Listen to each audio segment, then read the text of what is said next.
I think what the president did is outrageous. The idea that we're going to give big businesses a break under Obamacare, but we're going to punish small businesses and families, is wrong. And we'll have another vote. Count on it. All right, let's count on it. That's John Boehner, the Speaker of the House, baby, talking about Barack Obama, postponing implementation of part of Obamacare for another year. Joining us now is Susan Ferrechio, Chief Congressional Correspondent, Washington Examiner. Hey, Susan, how are you? Very good, Steve. How are you? Good, thank you. Okay, good. So, I had Pete Hoekstra on yesterday, and I said, even before Boehner said what he said, I said, look, I'm glad that the House keeps voting to repeal Obamacare in whole, parts of Obamacare. I said that's great. I consider it more than symbolic. I think it's necessary. But I said, can't Congress finally, they hold the purse strings, can't they say, we will not fund it? There will be no money for it. So forget it. It's over. And he said they can do that to parts of it, and they better get on it because the fiscal year starts October 1st. So tell me, are he and I right, or is he right, and am I right in expecting that maybe they'll do something more than just another vote to repeal something? Right, that's a good question. And I think what they can do is not fund parts of the IRS that would have the oversight capability that's required. I mean, not oversight, and also basically the IRS is a big regulator here in the Affordable Care Act. Why is that? Because who else is going to ensure that people are complying with the mandate, which of course is the central element in healthcare law? It's the only way they can make money.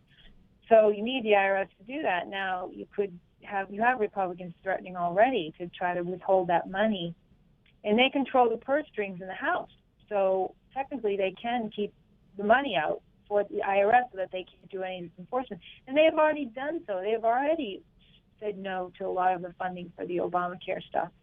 But what they really want to do, I think, is, again, capitalize on the politics of this.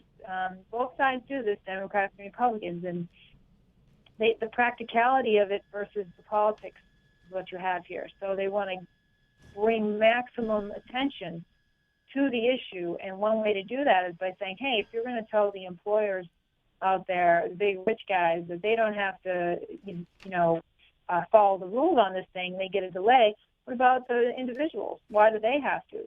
And so their view is they have some kind of momentum now where they can call for a repeal of the individual mandate, and that everybody that somehow this would happen, that there's going to be a delay of it, that they can really stop this thing. I think they have suddenly really high hopes for this, and I think what spurred these high hopes was the White House, with their decision to delay this. It totally reinforced the Republican argument that the bill and the implementation of the law is not going well, and that it's a disaster in their view, and that they feel like if you're going to repeal half of it for the employers, you've got to, or rather delay it, you need to do that for the individuals.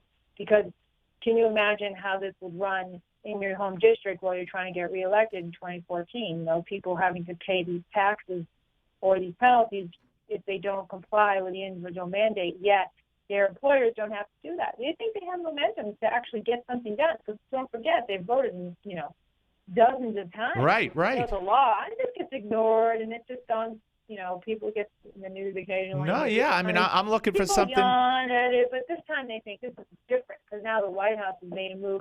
And then they also want to know, what right is this even legal? Absolutely. That's the next question. I mean, they pick and choose what parts of laws they want to enforce and not enforce and change. And how could he do that unilaterally? If this is the law of the land, how could he unilaterally say it won't be enforced until, a year going forward? Let's talk now also about, you wrote a piece at the Examiner about how there's going to be private immigration talks while votes are going to take place on jobs and energy. But let's talk about those immigration talks a little bit. The president is going to hit the road promoting the Senate passed version of immigration reform. What can we look for from the House? I mean, is Boehner going to stick to his guns? Are the Republicans going to stick to their guns? Because I think I think they'd be foolish not to. Well, I think at this point it seems like the House is holding steady with their plan to do this thing in smaller pieces. I don't feel like there's a lot of affinity in the House for a big, comprehensive bill. Just from my talking to people who are even working on the big bill, I don't think they think there's a lot of momentum to get that thing through the House, because it will have a pathway to citizenship, and that is going to be something that if the Speaker puts on the House floor, as many Republicans have said quietly or publicly threatened, his speakership is in jeopardy, that they don't want to see a pathway to citizenship on the floor, particularly if it's aligned with the kind of border security that they feel comes after the fact. It's not preemptive border security followed by let's deal with the people who are already here. So I think they have a strategy that they're going to introduce that's ultimately going to make it hard for the Democrats to say no to, but that it won't have the pathway to citizenship followed by, whatever we can do on border security. I mean, sure, the Senate has a tough border security, but it's not required ahead of time, and a lot of the Republicans want that. Right.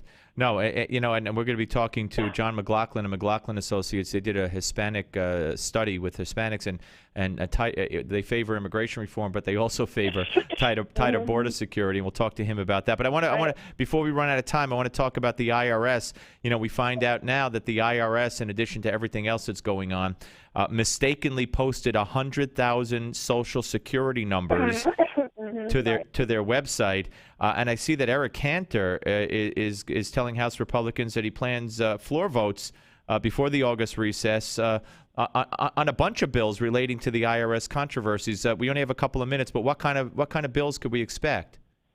He wants to. I know it's really interesting. I know they're talking about limiting some of the IRS funding in the House Appropriations bill that would fund the IRS, and I also think that they're going to look at sort of privacy issues within the IRS. I've heard them talk about a bill, various bills that would kind of bolster it a little bit.